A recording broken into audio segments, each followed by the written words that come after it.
Actually, the executive actions taken in the name of president are the action of the union body. Right? So, Council of Ministers to aid and advise president. This is where the whole system revolves.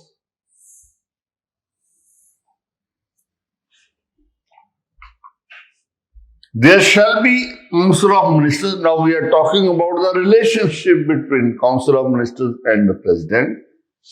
There shall be a Council of Ministers with the Prime Minister at the head to aid and advise the President who shall. Now friends, this is the word.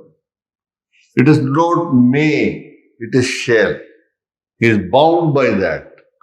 In the exercise of his functions, act in accordance with such advice, provided that the President may require the Council of Ministers to reconsider. This provision was added by 44th Amendment.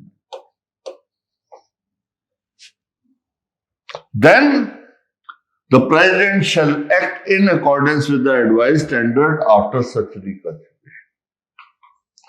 The question whether any or if so what advice was tendered by ministers to the President shall not be inquired into in any form.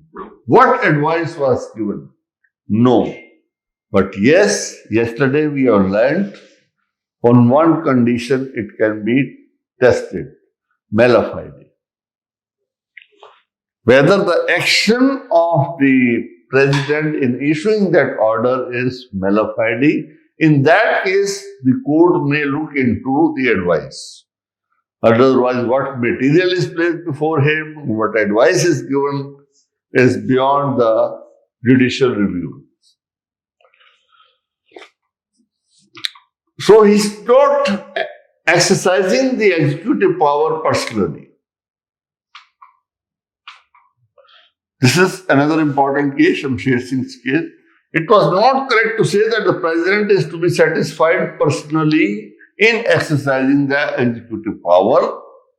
President is only a formal head of constitutional head who exercises the power and functions conferred on him by or under the Constitution on the aid and advice of his Council of Ministers.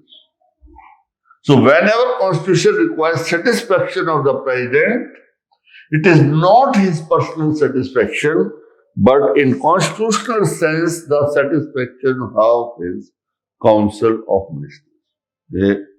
Now, I think it should be absolutely clear.